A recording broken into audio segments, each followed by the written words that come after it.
వాళ్ళ నిరుద్యోగులు బగ్గుమంటా ఉంది ప్రభుత్వం పైన. ఏం చెప్తారు బ్రదర్? యాక్చువల్‌గా నోటిఫికేషన్స్ రావడం అనేది సరిగానే ఉందండి. గ్రూప్ 1, గ్రూప్ 2, గ్రూప్ 3 నోటిఫికేషన్ ఇవ్వడం చాలా హ్యాపీ.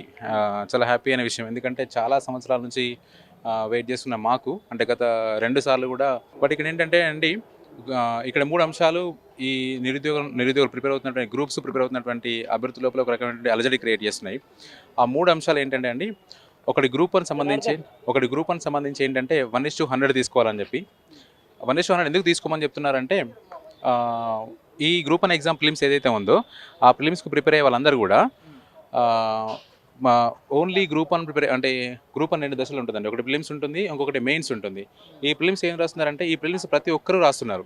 ఏంటంటే గ్రూప్ 2 ప్రిపేర్ వాళ్ళు, గ్రూప్ 3 ప్రిపేర్ వాళ్ళు, మిగతా ఆర్ఆర్బీ, ఎస్ఎస్సి ఇలా రకరకాల ప్రిపేర్ అయ్యే ఎగ్జామ్స్ అందరూ కూడా గ్రూప్ 1 ప్రిలిమ్స్ రాస్తారు. సో దీంతో ఏమవుతుందంటే గ్రూప్ 1లో యాక్చువల్గా మెయిన్స్ రాసే అభ్యర్థులు ఎవరైతే ఉన్నారో వాళ్ళు మెయిన్స్కి సెలెక్ట్ అవ్వకుండా పోతున్నారు.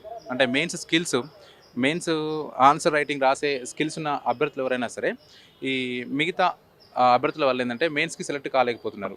అందుకోసం అని చెప్పి అడుగుతున్నారు ఇది 1:100. ఇంకొక రీజన్ ఏంటంటే నోటిఫికేషన్ చాలా సంవత్సరాల తర్వాత వచ్చిందండి. దాదాపు 13 సంవత్సరాల నోటిఫికేషన్ వచ్చింది. కాబట్టి మళ్ళీ నోటిఫికేషన్ ఎప్పుడు వస్తుందో తెలియదు. ఇంత పెద్ద నోటిఫికేషన్ వస్తుందో రాదో కూడా తెలియదు ఎవరికి కూడా.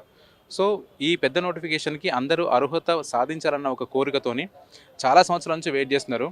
సో వీళ్ళేంటంటే మిగతా అభ్యర్థుల నుంచి పోటీలు ఆబ్జెక్టివ్ ప్రిపరేషన్లో ఉన్నటువంటి గ్రూప్ 2 అభ్యర్థుల నుంచి కానీ ఎస్ఎస్సి, ఆర్ఆర్బీ మిగతా అభ్యర్థుల నుంచి పోటీ ఎదుర్కోలేక మెయిన్స్ క్వాలిఫై కాలేదు. సో దానికోసం అని చెప్పి ఈ 1:100 అడుగుతున్నారండి.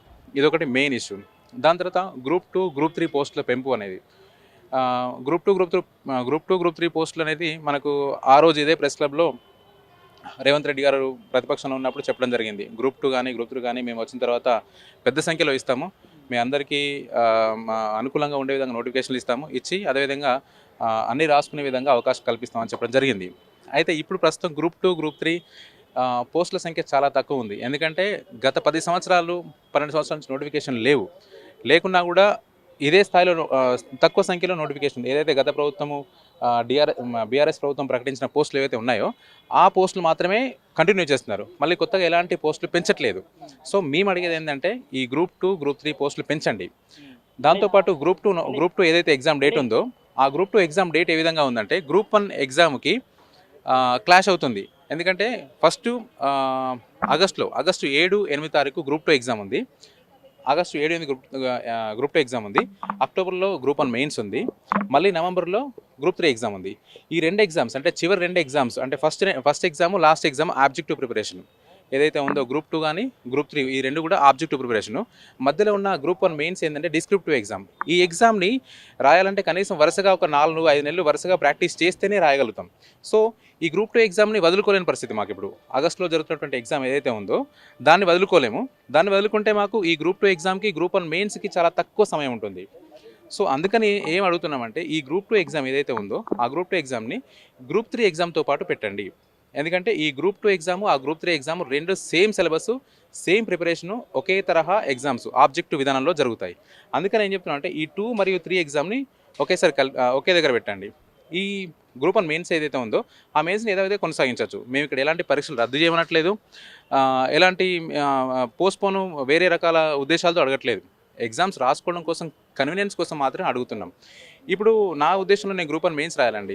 గ్రూప్ 1 మెయిన్స్ రాయాలంటే ఏంటంటే ఇప్పుడు నేను గ్రూప్ 2 ఎగ్జామ్ వదులుకోవాలి. గ్రూప్ 2 వదులుకోవడం అనేది నాకు చాలా కష్టమైన అంశం. ఎందుకంటే చాలా సంవత్సరాల నుంచి ప్రిపేర్ అవుతున్న ఎగ్జామ్స్ ఇవి. సో సేమ్ సిలబస్ గ్రూప్ 2 కానీ గ్రూప్ 3 కానీ ఇవన్నీ సేమ్ సిలబస్ ఉన్న ఒక పరీక్షల లోపల ఒక ఎగ్జామ్ను పూర్తిగా వదులుకోమని చెప్పినట్టుగా ఉందన్నట్టు ఇప్పుడు.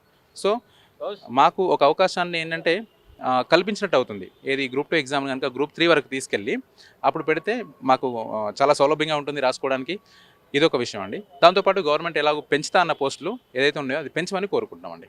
అయితే మేము గ్రూప్ 2, గ్రూప్ 3 రెండు ఒకేసారి నవంబర్లో రాసే దమ్ము మాకు సత్తా అయితే మాకుంది. మీరైతే రెండు ఒకేసారి నవంబర్లో పెట్టండి. గ్రూప్ 2, గ్రూప్ 3 నవంబర్లో ఒకేసారి 4 రోజులు పెట్టినా పర్లేదు. రెండు ఒకేసారి రాస్తాం. కంపల్సరీ పోస్టులు పెంచాలి. అంతకుముందు సీఎం సారు ఇక్కడే క్లబ్లో వచ్చి మీరే చెప్పారు, ప్రెస్ క్లబ్లో వచ్చి మీరే చెప్పారు కంపల్సరీ పెంచుతామని. ఆ రోజు కూడా మేమే వచ్చాము. మీరు మాట మీద నిలబడండి. అలాగే కంపల్సరీ 1:100 గ్రూప్ 1కి తీయాల్సిందిగా కోరుకుంటున్నాము. రేపు 20 తారీఖు జరిగే ధర్నాకు అందరూ రావాల్సిందిగా కోరుతున్నాము. మేమైతే పెద్ద ఎత్తున ధర్నా చేస్తాం. అంతకుముందు టీఎస్పీసీ ముట్టి లెక్క అలాగే జరుగుతుంది. దానికన్నా రెట్టింపు ఉత్సాహంతో ఉన్నాము. ఎందుకంటే మేము తెచ్చుకున్న 1 పాయింట్‌తో గెలిచిన వాళ్ళు మీరే అలా ఉంటే మేము ప్రభుత్వాన్ని మార్చిన వాళ్ళు మాకెంత ధైర్యమైన ఉండాలి. దేనికోసం రేపు ధర్నా క్లారిఫికేషన్? అయితే యాక్చువల్‌గా మేము ఉన్న పోస్ట్‌లో రాయడానికి సిద్ధంగా ఉన్నాం. కాకపోతే ప్రతిసారి బల్మూరు వెంకటన్న సిటీ సెంటర్ లైబ్రరీకి వచ్చి ఆ గ్రూప్ 4లో 1500 ఓఎంఆర్ సీట్లు ఎక్కువ వచ్చాయి అని ప్రతిపక్షంలో ఉన్నప్పుడు మీరే చెప్పారు. మరి ఇప్పుడు ఆ విషయం ఎందుకు మాట్లాడరు?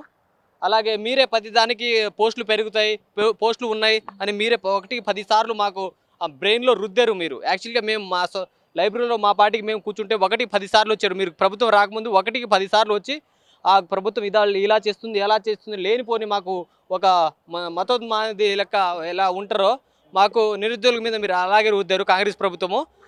మా పార్టీకి మేము చదువుకునే వాళ్ళకి మీరు ప్రతి దానికి మమ్మల్ని డిస్టర్బ్ చేసి పోస్టులు ఇన్ని ఉన్నాయి అన్నీ ఉన్నాయని మాకు లేనిపోని ఊహాగానాలు చెప్పి ఆఖరికి సీఎం సార్ కూడా మీరు పోస్టులు అయితే బిస్వాల్ కమిటీ గురించి మాట్లాడరు. ఒక సీఎం క్యాండిడేట్ బిస్వాల్ కమిటీ గురించి మాట్లాడితే ఎంత నిజాయితీ అయిన వ్యక్తి, ఎంత నిబద్ధత అయిన వ్యక్తి అని మేము నమ్మాము, ఇప్పుడు కూడా నమ్ముతున్నాము. మీరు బిస్వాల్ కమిటీనే తీసుకోండి. 2 లక్షలు అన్నారు.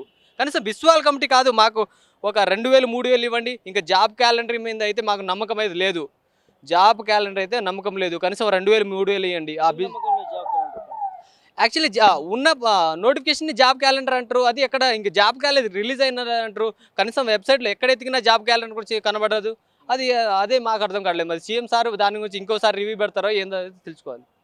అంటే గత ఎన్నికల్లో మిమ్మల్ని వాడుకోరనుకోవచ్చా నిరుద్యోగులు? 100% గత ఎన్నికల్లో మాకు వాడుకున్నారు. ఎంత వాడుకున్నారంటే అది వేరే విధంగా మాట వర్ణించడం లేకనే ఎంత వాడుకున్నారంటే లేనిపోని పోస్టులు ఉన్నాయా లేనా, అసలు పోస్టులు ఒక లేవంటే మేము ఇంకోసారి ధర్నాకు రాము. కనీసం ఉన్న పోస్టులు వస్తుందా రాదా అని తెలుసుకుని ఏదో పని చేసుకుంటాము. స్వతహాగా ఏమైనా బిజినెస్ పెట్టుకోమన్నా లేకపోతే వ్యవసాయం చేసుకుంటాం, ఏదో ఒకటి కూలి నాలి చేసుకుంటాం.